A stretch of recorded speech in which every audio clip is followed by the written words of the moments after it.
Nous vous saluons dans le nom de Jésus-Christ. Tunawasalimu mjina Yesu Kristo. Et nous commençons ce travail comme d'habitude. Na tunaanza hii kazi kama kawaida. Nous vous supplions de pouvoir bien nous suivre. Tunawasihi tufuate vizuri. Parce que le problème que nous allons aborder aujourd'hui, kwa sababu mambo ile tutasemea leo, c'est un problème qui crée beaucoup de discussions entre les chrétiens. Ni mambo inaumba mabishano mengi katikati ya Wakristo. Alors aujourd'hui, nous préférons d'abord commencer comme toutes les autres fois par un rappel. Leo tunapenda tuanze kama masiku yote kukumbusho. 2 Pierre 1, 12, 13. Barua ya pili ya Petro sura ya kwanza 12-13. 2 Pierre 1, 12, 13, on va lire. Barua ya pili ya Petro sura ya kwanza mstari ya 12 na ya 13.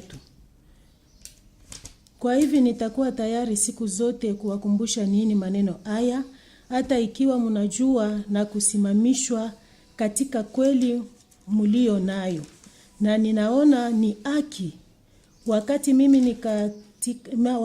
ni katika ema hii niwaonyeshe nini kwa njia mnayopaswa kufuata. Alors nous reprenons le verset 12. Tunarudia mstari wa 12. Voilà pourquoi je prendrai soin kwa hivi mimi ni tayari de vous rappeler ces choses, kuwakumbusha nini maneno bien haya, que vous les sachiez et que vous soyez affermis dans la vérité présente. hata mkiwa mnajua na kusimamishwa katika kweli niliyo nayo. Alors l'apôtre ici prend soin de rappeler. Hapa mtumishi anabeba ile wakati ya kukumbusha. L'apôtre insiste. Mtume anakaza. Parce que le rappel kwa sababu kukumbusha fixe la notion dans le cœur. Iko naweka mafundisho ndani ya moyo. Celui qui répète ule kona pituluka finira par pouvoir retenir. Atafika paka mkushika.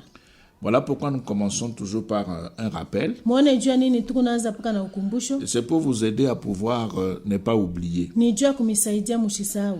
Alors, maintenant dans Matthieu 26. Sasa Mathayo 26. C'est là où nous commençons notre rappel. Njoo kule tunaanzia ukumbusho yetu. Parce que nous estimons, nous, que c'est très important. Kwa sababu sisi tunaona ya kama ni ya lazima sana. Alors, dans Matthieu 26 au verset 30. Mathayo 26 mstari wa 13. Na wakati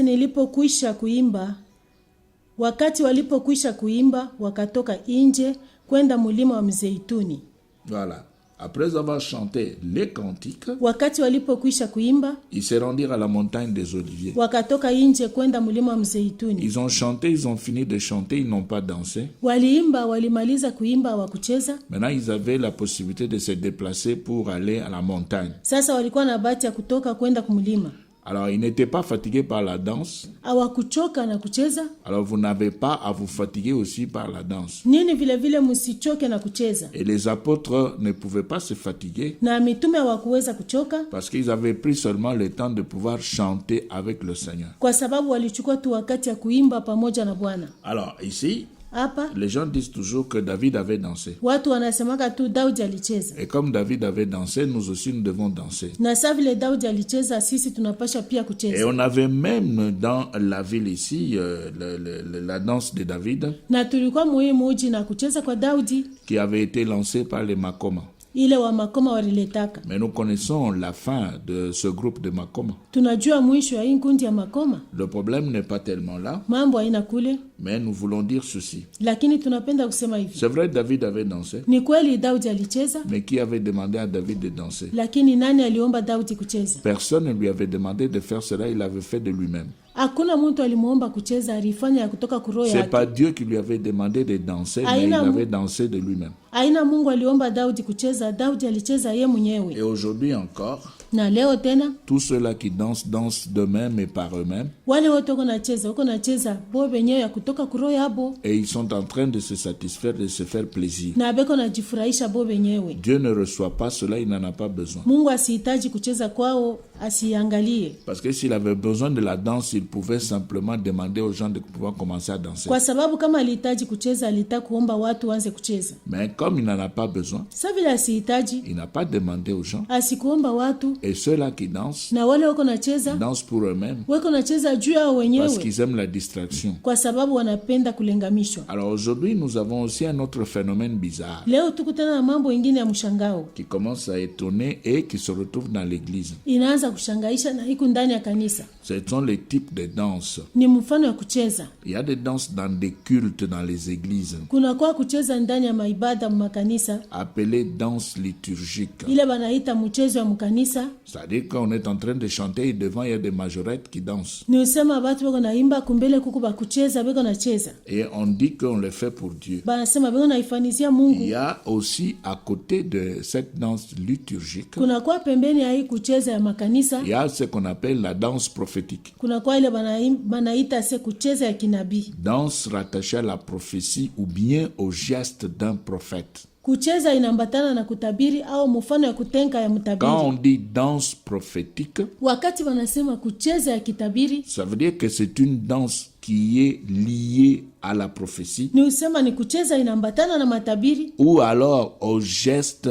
d'un certain prophète. Au kumfano ile wa nabii fulani walikuwa nafanya. Un prophète se lève et prophétise. Nabii analamuka anatabiri. Et il a des gestes. Na iko nafanya mambo moja hivi. Maintenant on rassemble ces gestes. Sasa banamfuatilisha vile alikuwa anafanya. Et on transforme cela en danse. Banaigeuza na kwa mfano ya kucheza. Et on appelle cela danse prophétique. Banaita se kucheza kwa kinabii. Et il y a aussi ce qu'on appelle la danse d'adoration. Kuko tena ile banaita sema kucheza ya kuabudu. Eh bien on nous dit que pour mieux adorer il faut avoir un mouvement de corps. Banatuambia sejua kuabudu mzuri inafaa kutenka mfano moja hivi mumwili. Pour que le corps aussi par le mouvement puisse exprimer la parole de Dieu. Juu mwili nayo kupitia kutenka iseme neno la Mungu. Non, nous disons non. Tunasema hapana. C'est simplement parce qu'on veut danser. Ni juu tu tunapenda kucheza. Les gens aiment danser. Watu wanapenda kucheza. Alors ils n'ont qu'à se faire enregistrer dans les orchestres mondains, comme ça ils vont continuer à danser. Bende tu mumakwaya ya dunia hivi batendelesha na kucheza. Nous avons même aujourd'hui dans les occasions de mariage tunakuwa leo hata mubati ya mandoa ce qu'on appelle chorégraphie. Ile banaita chorégraphie. C'est-à-dire ni kusema on est en train de faire des choses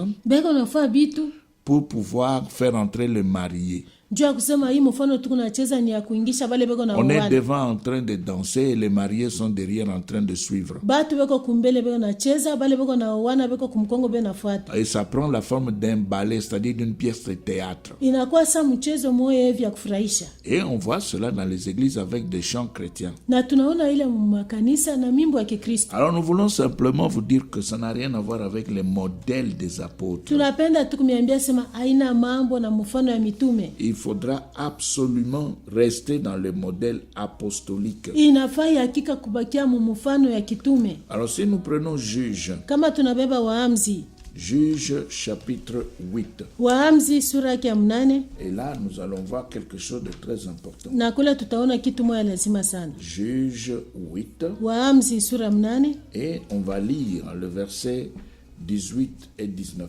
Tutasoma mstari ya 18 na ya 19. Alafu akawaambia Zeba na Zalmuna, watu gani wale ambao mliwaua kwa Tabori?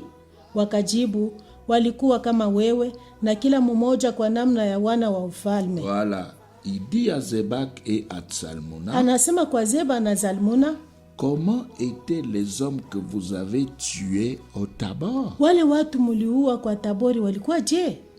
Il répondit, wakajibu, ils étaient comme toi. Walikuwa kama wewe. Chacun avait l'air d'un fils de roi. Kila mtu kwa namna ya mwana wa mfalme. Au verset 19. Kumstari 19. Il dit, akasema, c'était mes frères fils de ma mère. Wao ni ndugu zangu wana wa mama yangu. L'Éternel est vivant. Kama Bwana anavyoishi. Si vous les eussiez laissés vivre, kama muliwaacha hai, je ne vous tuerai pas. Singeliwaua nyinyi. Alors ici, notre problème se trouve au verset 18. Hapa mambo yetu kwa mstari ya 18. Ici, Gédéon pose la question. Hapa Gideoni anauliza. Parce qu'il était en train de poursuivre Zeba et Zalmuna. Kwa sababu alikuwa anafuata Zeba na Zalmuna.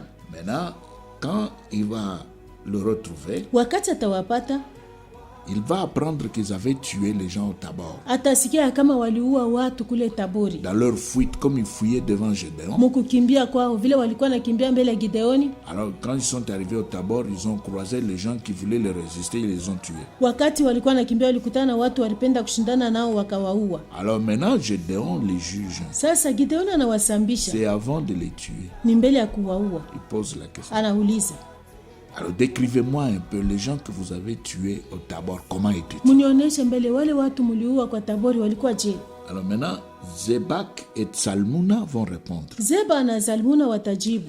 Ils vont dire ceci. Watasema hivi. Ils étaient comme toi, Gédéon. Walikuwa kama wewe Gideoni. C'est-à-dire ils te ressemblaient. Ni usema walifanana na wewe. Chacun avait l'air d'un fils de roi. Kila mmoja alionekana kama mwana wa mfalme. Alors, vous voyez? Mnaona? Donc Zebak et Tsalmuna Zeba na Zalmuna connaissaient très bien les visages, l'apparence des gens qu'ils avaient tués. walijua mzuri uso kuonekana ya wale waliua. Et ils savaient aussi que ces gens ne leur ressemblaient pas. Tena walijua kama wa watu hawakufanana nao. Et que ces gens ressemblaient à Gédéon. Na hao watu walifanana na Gideoni. Ça veut aussi dire qu'eux-mêmes étaient différents de Gédéon. Ni kusema wao wenyewe waliachana na Gideoni. C'est ce que ça veut dire. Ndio ile anataka kusema. Et ils vont dire à Gédéon, Watasema kwa Gideoni, ces gens-là wale watu n'étaient pas comme nous, mais comme toi. hawakukuwa kama sisi lakini kama wewe. Qu'est-ce que ça veut dire? Inataka kusema nini? Ça veut dire que par rapport à l'apparence, Ni usema kufuatana na kuonekana. il y avait une nette différence entre Gédéon et Zebak et Tsalmuna. Kulikuwa achanisho mnene entre katikati ya Gideoni, Zeba na Zalmuna. Alors quand Zebak et Tsalmuna regardaient Gédéon, Wakati Zeba na Zalmuna walikuwa wanaangalia Gideoni, par l'apparence, kupitia kuonekana ils s'étaient rendu compte du fait qu'il y avait une différence. waliona ya kama kulikuwa achanisho. Mais aujourd'hui, ma sœur, toi tu te maquilles. Lakini leo dada, wewe kunajipenda. Quelle différence y a-t-il entre toi et les femmes prostituées? Ni achanisho gani iko katikati yako wewe na wanawake wa kahaba? Tu vois pas qu'il y a une ressemblance. Aona sema unafanana. Parce que celles qui sont sur la rue Kwa sababu wale wako mbalabala utilisent le mascara et le rouge à lèvres, wanatumia rangi pa macho na rangi kumidomo. plantes et mèches, Wanaweka plant na mesh. hauts talons et mini-jupes, Wanavala bilato ya juu na majipu mfupi. habits transparents et pantalons. Wanavala mangoi kunaonesha ikule kundani, wanavala suruali. Tout est dessiné, tout est publié. Yote banaionyesha nje kunaonekana. Rien n'est caché. Hakuna kitu wanaficha. Maintenant, toi aussi, tu fais la même chose. Sasa na wao unafaa paka vile. Et puis dans l'église, Kisha ndani ya kanisa tu viens comme ça mal habillé. unakuja vile mwenye kuvaa vibaya. Tu te mets devant sur la première chaise. Unekala kumbele. Et là, tu veux distraire le pasteur. Na kule unataka kulengesha mchungaji. Et tu dis, non, non, c'est un homme de Dieu, il n'a qu'à se garder. Unasema yeye ni mtu wa Mungu, ajichunge yeye mwenyewe. Il n'a pas à regarder. Ashipashe Ça kuangalia. veut dire que tu veux que le pasteur puisse prêcher les yeux fermés. Ni usema unapenda mchungaji ahubiri macho ya kufunga. Et tu veux que le pasteur, lui, puisse entrer en esprit et ne pas regarder sur la terre pour voir. Unapenda mchungaji ingie katika roho ashirudie pa dunia juu ya kuona. Non, toi, tu n'es pas simplement converti. Hapana, wewe hauyaamini. Et c'est pourquoi tu t'habilles de cette manière. Na ndio maana unavaa mwile mfano. Parce qu'une véritable femme convertie Kwa sababu mwanamke wa kweli ule ashakuamini ne se maquille pas. asijipendake. Une véritable femme convertie Mwanamke wa kweli ule ashakuamini reste naturelle. anabakia vile barimuzala. Et elle doit être différente Anapashwa kuachana des femmes prostituées. na banamke basharati. Elle doit être naturelle. Anafaa ikuya kufatana uumbaji. De sorte que quand on peut poser la question à une femme prostituée, Hivi wakati wanaweza kuuliza mwanamke kahaba, est-ce que tu as croisé les servantes qui sont passées par ici? ulikutana na vichakazi wale walipitia hapa? Comment étaient-elles? Walikuwa je? Il faudra que la prostituée puisse dire, Inafaa mwanamke msharati aseme, non, elles sont différentes de nous. hapana, banachana na sisi. Elles étaient toutes naturelles, Balikuwa tu basho kuripenta, sans maquillage. abakukuwe na marangi Elles n'étaient kumacho, pas comme nous. abakukuwe kama sisi, Elles n'étaient pas habillées comme nous. awakuvaa kama sisi. Elles étaient respectueuses, Balikuwa baheshima, bien habillées, basha kuvala mzuri, non maquillées, abakukuwe na tupenta, sans plan, abakukuwe na plant, sans mèche, abakukuwe na mesh. naturelles. Balikuwa paka vile Mungu Elles étaient en alibaumba, train d'honorer leur Dieu. balikuwa naheshimia Mungu wabo. sababu il faudra que la prostituée qui t'a croisé puisse dire cela. inafai mwanamke msharati yule alikutana na wewe aseme vile. Ainsi, nous insistons. Na hivi tunakaza, Il ne faudra pas qu'il y ait des danses à l'occasion de mariage. haifai kukue kucheza wakati watu wanaoana, Parce que nous ne voyons pas cela dans les modèles des apôtres. kwa sababu hatuone ile mfano ya mitume. C'est pourquoi nous en parlons. Ndio maana tunaisema, Et c'est pourquoi nous voulons que les gens puissent rentrer au modèle primitif, le modèle des apôtres. ndio maana tunapenda watu barudie kumfano ya kwanza, mfano ya mitume. Les gens se mariaient, Watu walikuwa naoana même du temps des apôtres. hata wakati ya mitume, Mais ils n'avaient pas cette histoire de danse dans la salle. lakini abakukuwa na ile mambo ya kucheza mchumba, Ils n'avaient pas de pièces de théâtre. abakukuwa nafaa vitu ya kuchekesha, Et cela est écrit dans la Bible. na ile inaandikwa ndani ya Et Biblia, nous utilisons la Bible. na tunatumia Biblia. Et comme nous ne pouvons pas changer ce qui se trouve dans la Bible, Sasa vile hatuwezi kugeuza ile ndani ya Biblia, entrons alors dans ce que les apôtres avaient l'habitude de faire. tuingie basi mwile wa mitume walikuwa na zoezi kufanya, Suivons leur style de vie. tufuate mfano wao wa kuishi, Restons alors dans la parole de Dieu. tubakie basi ndani ya neno la Mungu. Alors les vrais serviteurs de Dieu Watumishi wa kweli wa Mungu resteront dans les limites des Écritures. watabakia mu mipaka ya maandiko, Ne sortiront pas, hawatatoka, ne laisseront pas le monde entrer dans l'Église. hawataacha dunia ingie ndani ya kanisa, Ils ne pourront pas accepter de mondaniser la parole de Dieu. hawataitika kufanya neno ya Mungu ikuwa ya kidunia. Ils feront tout pour chasser le monde de l'Église Watafanya yote juu ya kufukusha dunia mkanisa et pour pouvoir rester dans les limites des na Écritures. kubakia mu mipaka ya maandiko. Même si on a beaucoup voyagé, Hata kama tulisafiri mingi, la parole de Dieu ne change pas. neno ya Mungu haigeuke. Partout on se retrouvait Fazi yote ile tulijikuta, et dans n'importe quelle langue, il y avait toujours la parole de Dieu. na mulugha yoyote ile tulikutana nayo kulikuwa paka neno la Et Mungu, c'est toujours la même parole de Dieu. na ni paka hii neno moja, Que ce soit au nord, au sud ou à l'est, à l'ouest, ikuya kumashariki kukaskazini, c'est toujours la même parole de ni Dieu. paka hii neno moja. Alors il faudra que les serviteurs de Dieu Sasa nafai watumishi ya Mungu puissent fixer les yeux sur l'honneur de Dieu wakazie macho pa heshima ya Mungu, pour faire honorer Dieu dans les juu ya assemblées, kuheshimishisha Mungu ndani ya makutano, pour arrêter, aider les sœurs à ne pas se maquiller, à ne pas s'habiller, être sexy. juu ya kusimamisha kusaidia wadada washijipente washivale manguo ya kuwabana. Comme ça, Dieu sera honoré par la différence. Hivi Mungu ataheshimiwa kwa ile achanisho, La différence entre les sœurs chrétiennes et les femmes prostituées. achanisho katikati ya badada wa Kristu na wanamke bakahaba. Et il y a aussi le problème de la musique dans les églises. Kwa tena mambo ya mimbo makanisa, Parfois, on n'entend même pas les paroles de chant. masaa ingine hatushikia hata misemo ya mwimbo, On entend seulement le bruit de la batterie. tunashikia paka makelele ya ngoma. Pourquoi? Juu ya nini? Eh bien, parce qu'on veut faire voir qu'on a une batterie ici et on est en train de jouer. Juu ya banataka kuonesha sasa hapa shetu kuna ngoma, tukunapika ngoma. Non, Hapana, les apôtres n'ont pas fait wa cela. mitume wa kufanya vile, Et il est bon que nous puissions aussi changer. na iko mzuri na shetu tugeuke. Alors, après ce rappel, Kisha hii ukumbusho, maintenant sasa tunataka nous voulons maintenant passer à ce que nous avions prévu pour aujourd'hui. tunapenda kupita kuile tulitayarisha juu ya leo, Les femmes wanawake dans les modèles apostoliques. mu mfano ya kitume. Nous voulons dire ceci. Tunataka kusema hivi, Si Dieu peut donner la nature divine à une femme, kama Mungu anaweza kuleta hali ya kimungu kwa mwanamke, c'est pour quel objectif? ni juu ya shabaha gani?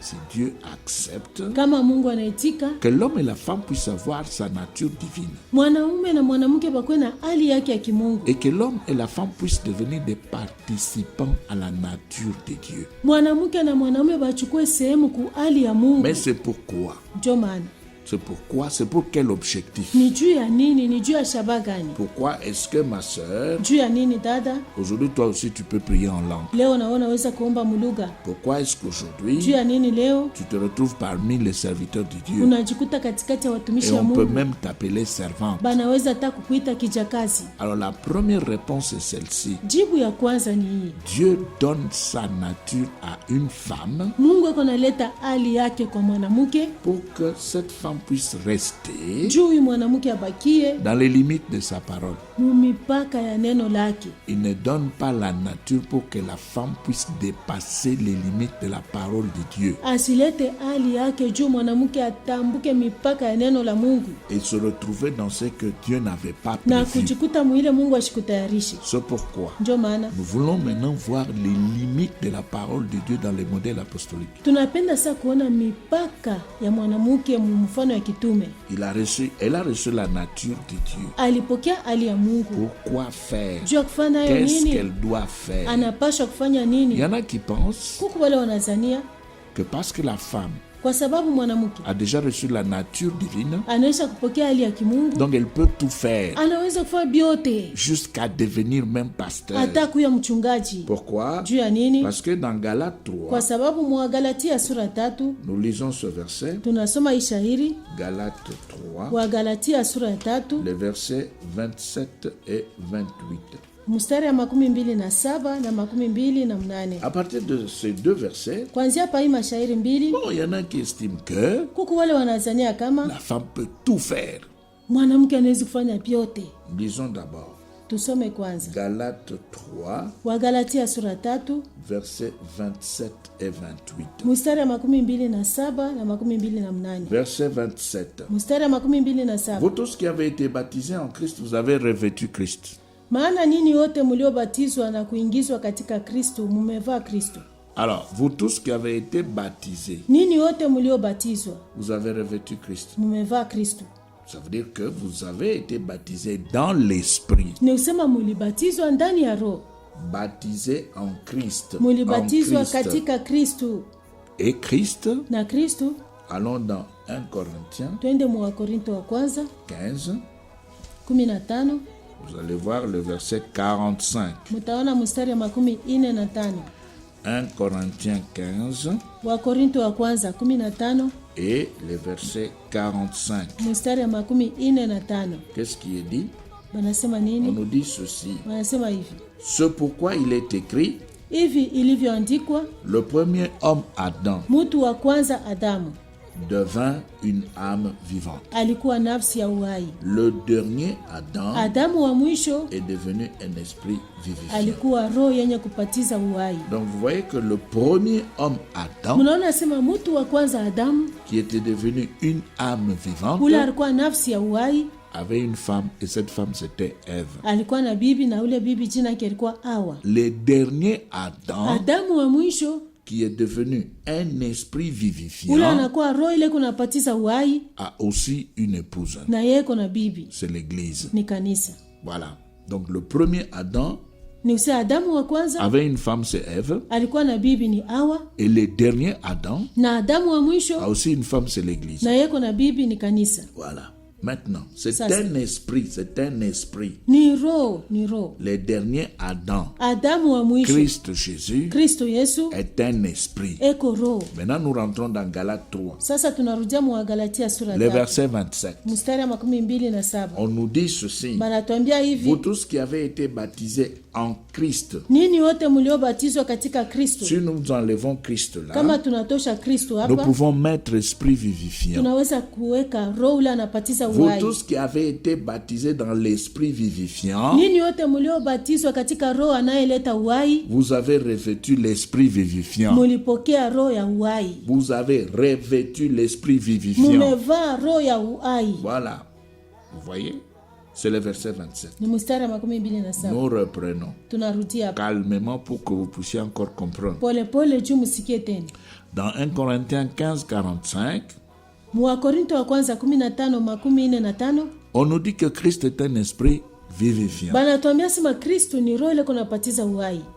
Maintenant, Sasa dans Galates 3, 27, Mwagalatia sura 3:27 Paul dit ceci. Paulo anasema hivi: Vous tous qui avez été baptisés en Christ, nini wote mliobatizwa katika Kristo vous avez revêtu Christ. mumevaa Kristo. Très bien. Mzuri. Maintenant, si nous enlevons Christ, Kama tunatosha Kristo le mot, ile jina Kristo et nous mettons esprit vivifiant. tunaweka roho iko napatiza uhai, Parce que c'est le même Paul qui le dit dans 1 Corinthiens kwa 15. sababu ni paka Paulo mwenyewe ndio anaisema mu Wakorintho wa kwanza 15. Maintenant, le verset devient ceci. Sasa hii mstari inakuya hivi, Il n'a pas changé, haigeuke mais il devient ceci. lakini inakuya hivi: Vous tous qui avez été baptisés dans l'esprit vivifiant, ninyi wote mliobatizwa katika roho anayepatiza uhai, vous avez revêtu l'esprit mumevaa vivifiant. Kristu, roho iliyoleta uhai. Voilà. Maintenant au verset 28. Sasa kwa 28, Comme maintenant vous êtes dans l'esprit, sasa hivi mnakuwa ndani ya roho. qu'est-ce qui est dit? Banasema nini? Il n'y a plus ni juif ni grec Hapana muyuda wala muyunani en esprit. katika roho, Il n'y a plus ni esclave ni libre hapana mutumwa wala huru en esprit. katika roho, Il n'y a plus ni homme ni femme hapana mwanamume wala mwanamke en esprit. katika roho, Car tous, maana ninyi wote vous êtes un ni mmoja en Jésus-Christ. katika Yesu Kristo. Alors on nous dit, ah mais vous voyez, Basi mnaona, donc il n'y a plus ni homme ni ni femme. kusema hakuna tena mwanaume na mwanamke. Et alors ça veut dire que Basi nataka kusema ya kama la femme, mwanamke comme en Christ, sa vile ndani ya il Kristo n'y a plus de différence. hakuna tena achanisho, Elle peut tout faire. anaweza kufanya vyote. Nous disons non. Tunasema sivyo. Ici, il y a un grand secret Hapa peko siri kubwa que nous allons vous communiquer ile tutamitambukizia, et nous prions pour que Dieu puisse vous aider à pouvoir comprendre. na tukunaomba juu Mungu amisaidie mwelewe. Il y a ce qu'on appelle les déjà et les pas encore. Kuku ile wanaitaka sema isha kufanika na ile yafanika. Les déjà et les pas encore Ile isha kufanika na ile yafanika nous aident à pouvoir comprendre ce genre de versets. inatusaidia kuelewa maana ya mashairi ya hivi. En Christ, Ndani ya Kristo c'est les déjà. ni ile isha kufanika. Ça veut dire quoi? Ni kusema nini? Ça veut dire que maintenant, Ni kusema hapa sasa, depuis le jour de Pentecôte, tangu siku ya Pentekote l'Esprit est descendu. roho alishuka, L'Esprit est déjà là. roho anaisha kuya hapo, Et l'Esprit est avec nous sur la terre et nous sommes dans l'Esprit. na roho iko pamoja nasi pa dunia na sisi tuko ndani ya roho. C'est les déjà. Ni ile isha kufanika. Mais maintenant, il y a le pas encore. Sasa kuna kwa ile yafanika. Le pas encore, Ile yafanika ça veut dire que nous attendons la rédemption de notre corps. ni usema tuko nachunga ukombozi ya mili yetu. Déjà, nous sommes encore dans le corps. Ile isha kufanika tuko ndani ya mwili. Et les pas encore, Na nous ile- allons maintenant disparaître, être transformés le jour de l'enlèvement. Na ile yafanika tutageuzwa sasa siku ya kunyanyuliwa, tunakuwa katika roho. Et là, ce sera terminé. Na pale kuna malizika. Et c'est pourquoi nous parlons du déjà et du pas Ndio encore. maana tuko nasemea ile isha kufanika na ile itafanika. Alors, vous voyez le secret de ces deux versets. Mnaona siri ya hii mashairi mbili. Ici, c'est les déjà en esprit Hapa ni ile isha kufanika katika roho dans les lieux célestes. pahali pa mbingu. Lisons cela dans Ephésiens 2. Tusome ile mwa Efeso sura ya pili. Ephésiens 2, Wa Efeso sura ya pili nous prenons le verset 5 et 6. tunabeba mstari ya 5 na ya 6. Nous pouvons même commencer par le verset 4. Tunaweza hata kuanza kumstari ya 4. Mais Dieu qui est riche en miséricorde à cause du grand amour dont il nous a aimés, Lakini Mungu aliye rehema kubwa katika mapendo aliyotupenda nous qui étions morts par nos offenses, sisi tuliokufa kwa makosa yetu, nous a rendus à la vie avec Christ. alituleta kwa uzima pamoja na Kristo. C'est par Christ que vous êtes sauvés. Ni kwa Kristo mumeokolewa. Il nous a ressuscités ensemble. Alitufufua pamoja Vous naye. voyez là, Mnaona hapa Ephésiens 2. wa Efeso sura ya pili. Bon, on m'a dit que je suis très rapide quand je parle. Malisema iko naenda mbio wakati iko nasema, Oui, mais c'est aussi un problème de temps. ni mambo ya wakati Et nayo. nous avons aussi beaucoup de choses à dire. Na tuko na vitu mingi ya kusema. Alors, vous voyez ici au verset 6. Mnaona hapa kumstari ya 6. Ephésiens 2, 6. Wa Efeso sura ya pili mstari ya 6. Il nous a ressuscités ensemble Alitufufua pamoja et naye nous a fait asseoir na ensemble kutukalisha pamoja naye dans le lieu céleste katika pahali pa en mbingu Jésus-Christ. katika Kristo Yesu. Vous voyez que c'est déjà fait. Mnaona sasa isha kufanika. Il nous a ressuscités spirituellement Alitufufua mkiro et il nous a placés dans le lieu céleste. na alituweka pahali pa mbingu. Ça, c'est les déjà. Hii ni ile isha kufanika. Maintenant, il y a le pas Sasa encore. kuku ile yafanika. Malgré notre présence dans le lieu céleste en esprit, Ingawa ukuwapo yetu pahali pa mbingu katika roho, nous sommes encore sur la terre, dans le tungaliki pa corps. dunia mumwili.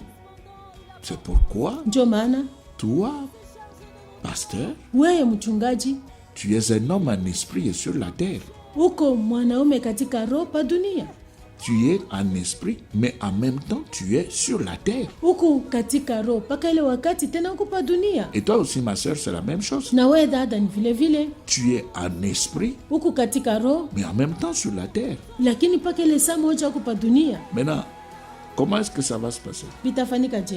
Si tu dis non, nous sommes en esprit. Kana nasema hapana tu katika roho. Mais tu es là, non, on te voit. Shua kupale tu na kuona. Quand tu prêches, tu dis tu es en esprit. Wakati unahubiri unasema niko katika roho. Maintenant, quand tu rentres à la maison, Wakati unarudia kumlango, le mari arrive. bwana anakuja. Il dit ma femme. Anasema mke wangu. L'enfant arrive. Mtoto anakuja. Il dit maman. Anasema mama. Maintenant là, tu es en esprit ou tu es sur la terre? Pale huku katika roho huku pa dunia. Tu vois? Unaona? C'est pourquoi nous disons Ndio que maana tunasema ya kama Galates 3 wa Galatia sura ya 3 cache un secret. inaficha siri Et moja. ce Na secret, hii siri nous l'appelons tunaiita les déjà et les pas encore. ile shakufanika na ile tafanika.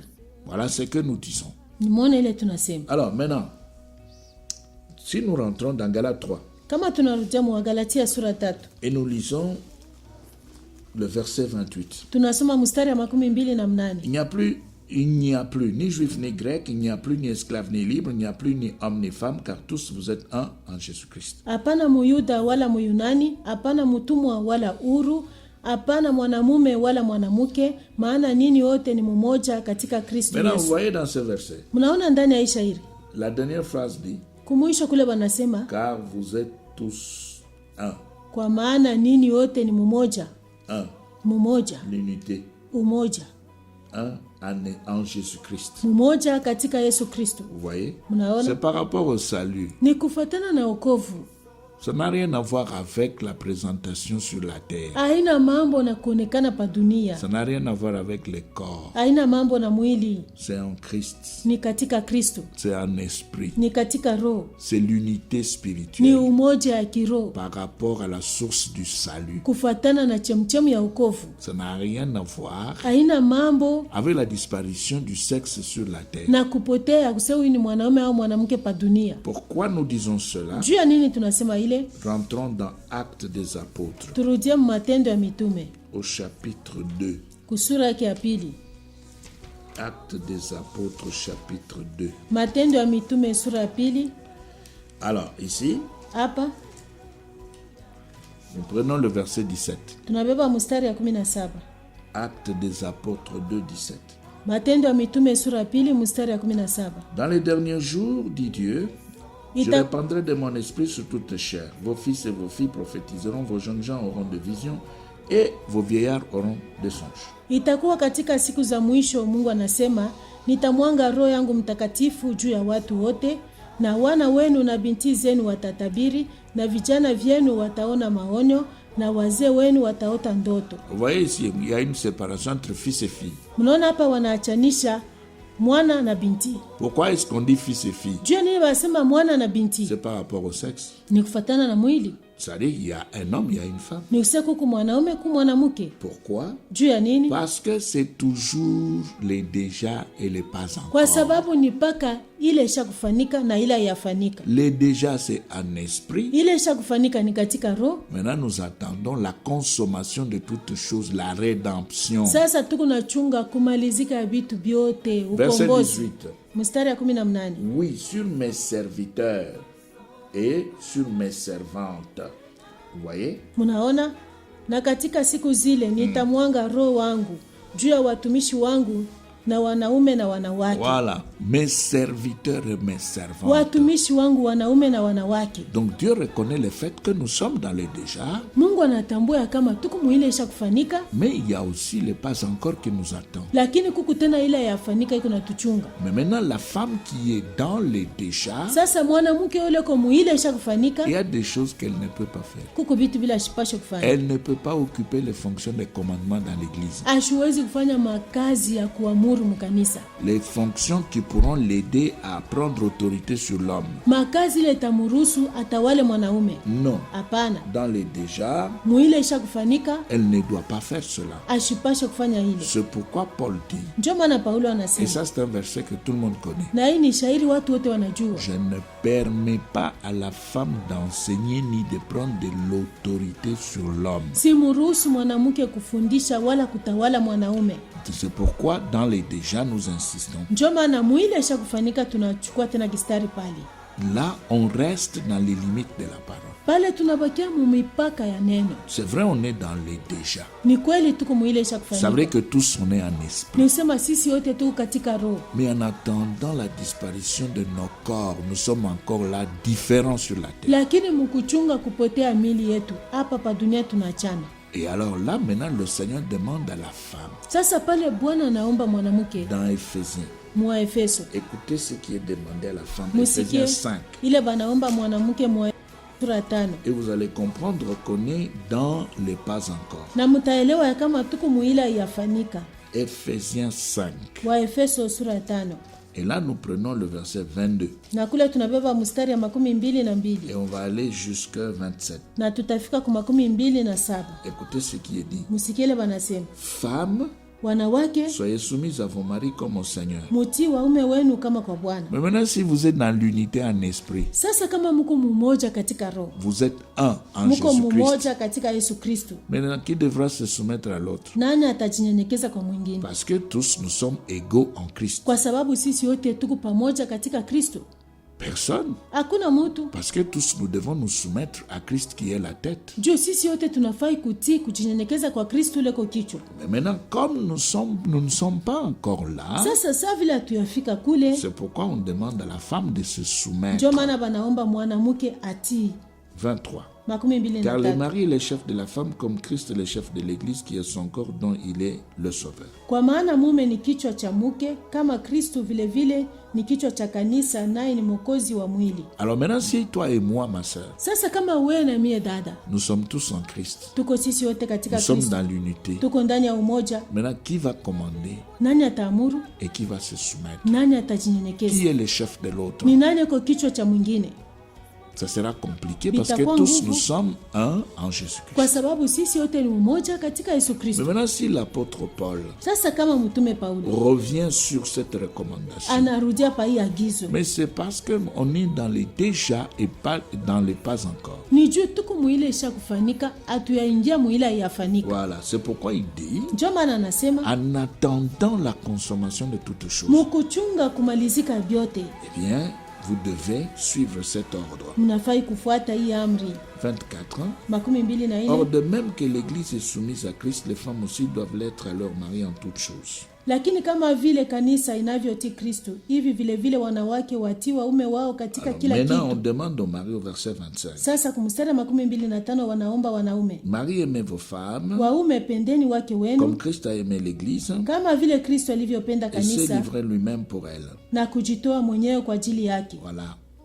Nous sommes dans les déjà Tuko muile isha kufanika et dans les pas encore. na muila yafanika. Maintenant, il y a des gens qui ont préféré Sasa kuku bantu walipenda rester seulement dans les déjà kubakia paka muile isha kufanika et tout faire disparaître. na kupotesha bintu byote, Faire disparaître toute espèce et sorte de différence. kupotesha maachanisho yote lenaweza Et kuyako tout expliquer sur le plan spirituel. na kufasilia mambo yote mukiro, Et expliquer toute la parole de Dieu sur le plan spirituel. kufasilia neno ya Mungu yote paka mukiro Et refuser de voir les pas encore. na kukatala kuona ila yafanika. Et pourtant, la Bible nous donne aussi le pas encore. Japo Biblia inatupatia tena ila yafanika, On est dans l'esprit, c'est vrai, ni vya kweli tuko katika roho, mais il y a aussi les pas encore. lakini kuku tena ila yafanika. Mais il y en a qui ont dit, Lakini kuku bale barisema nous sommes dans les déjà, shie tuko muile isha on kufanika, est en esprit, tuko katika roho, tout est spirituel, yote ni ya il kiroho, n'y a rien de charnel. hakuna kitu ya kimwili.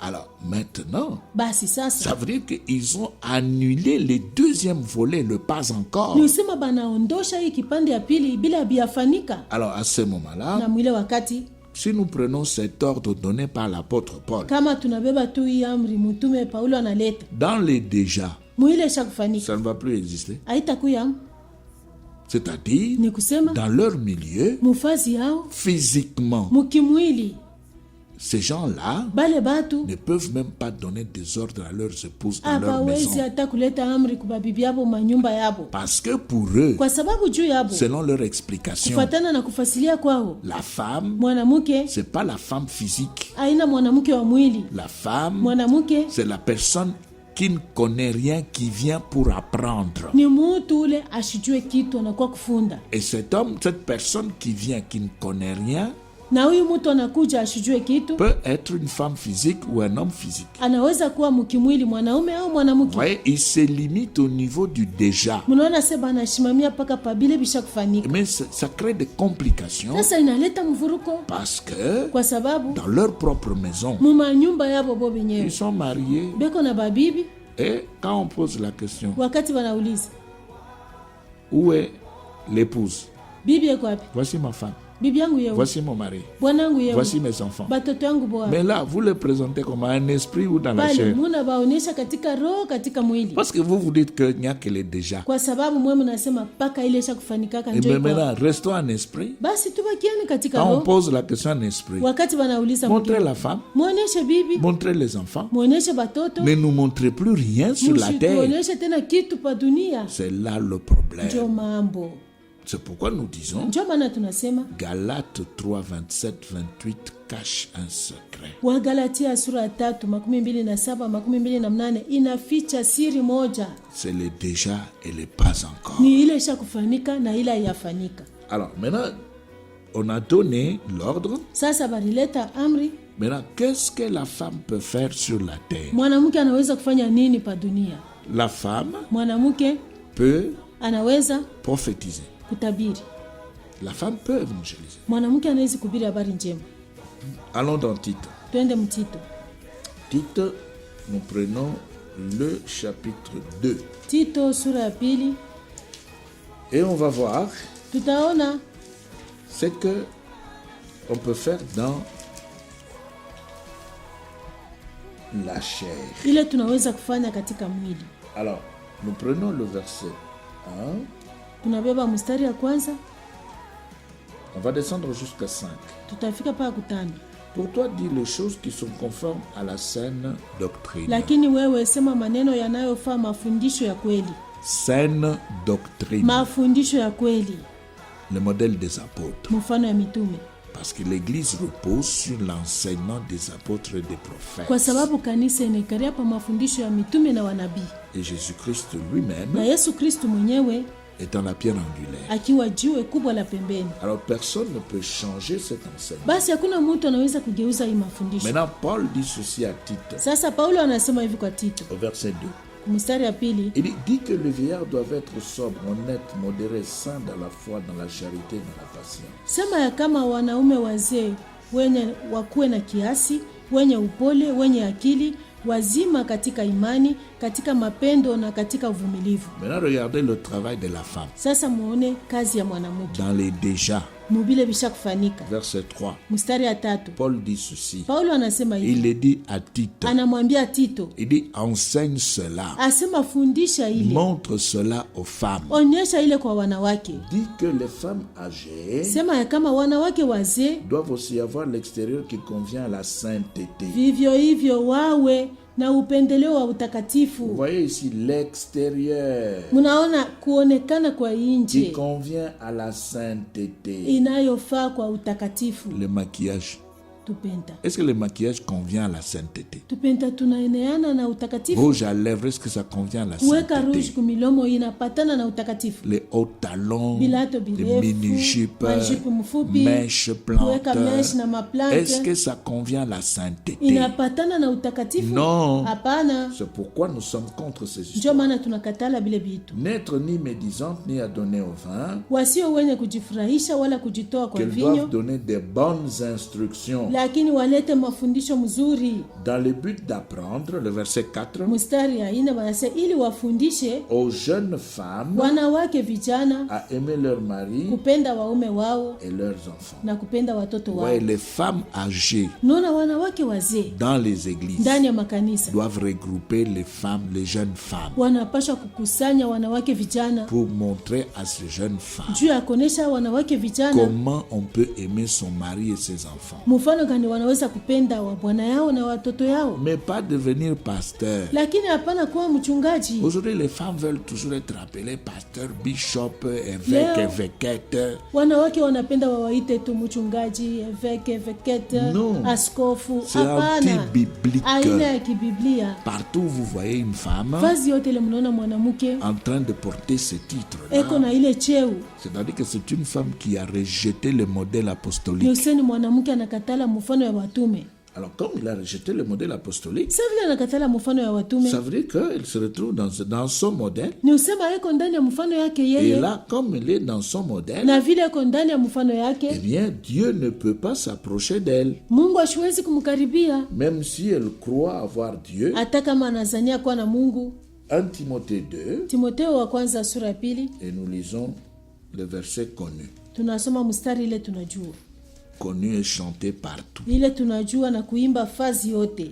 1 Timothée 2, 9. Timotheo wa kwanza sura ya pili mstari ya 9. Je veux aussi que les femmes, Na vivyo hivyo ninataka wanawake vêtues d'une manière décente, wajipambe kwa mavazi inayofaa, avec pudeur et modestie, pamoja na adabu na moyo wa kiasi, ne séparent ni des tresses, si kwa ni kusuka des nywele, tresses, si kwa postiches, kusuka postiches, nywele mapostisha, ni d'or, ni de perles, wala kwa dhahabu na lulu, ni d'habits wala somptueux, kwa nguo za damani, mais qu'elles séparent des bonnes œuvres, lakini kwa matendo mema, comme il convient à des femmes kama inavyopaswa qui wanawake font profession de servir Dieu. wanayokiri kuogopa Mungu. Voilà la présentation, Kuonekana, l'apparence. kuonekana. Vous avez des tresses compliquées, des coiffures compliquées sur la tête. Mshaushukisha nywele moya mafarakano, Et même ce qu'on pose sur la terre comme postiche là, on a tressé ça d'une manière compliquée là. hata ile balikuweka kukichwa asema postishi pana ifungafunga binakuwa tu bintu bingine. Alors, c'est interdit par les Écritures. Maandiko inakataza. Verset 11. Mstari ya Que 11, la femme écoute l'instruction en silence, mwanamke afundishwe katika kimya, avec une entière soumission. katika kutii sana. Je ne permets pas à la femme d'enseigner, Simupe mwanamke ruhusa kufundisha ni de prendre de l'autorité sur l'homme, wala kutawala mwanamume, mais elle doit demeurer dans le lakini silence. kukaa kimya. Pourquoi? Juu ya nini? Parce que nous sommes dans les déjà et les pas encore. Kwa sababu tuku muile isha kufanika na ila yafanika. Et nous attendons la consommation de toutes choses. Tuku nachunga kutimizika ya vitu vyote. Donc la sœur dans l'église Basi, peut prophétiser, dada mkanisa anaweza kutabiri, regrouper les jeunes femmes kukusanya wanawake vijana et donner des leçons prévues par la Bible. na kuwafundisha vile Biblia inasema. Elle peut parler de Christ à l'extérieur Anaweza kuhubiri nje parce que kwa sababu Anne, Ana fille de Phanuel, parlait de Jésus dans les temples. binti wa Fanueli alikuwa anasema mambo ya Yesu ndani ya Elle hekalu. était prophétesse, Alikuwa nabii elle mwanamke, était dans les temples, alikuwa ndani ya hekalu, elle n'était pas pasteur du temple, ashikukuwa mchungaji wa hekalu, mais elle parlait de Christ. lakini alikuwa anasema maneno ya Vous Kristo. aussi, Nini vile vous vile pouvez le faire mnaweza à kuifanya la gloire de Dieu dehors, kwa utukufu ya Mungu nje, pas à l'intérieur. hapana ndani. Ne cherchez pas de fonction des commandements, Musitafute makazi ile kuna mifanya mtawale, c'est pour les hommes. ni ya banaume. Voilà le modèle apostolique. Muone mfano ya watume. Que Dieu vous bénisse. Mungu awabariki.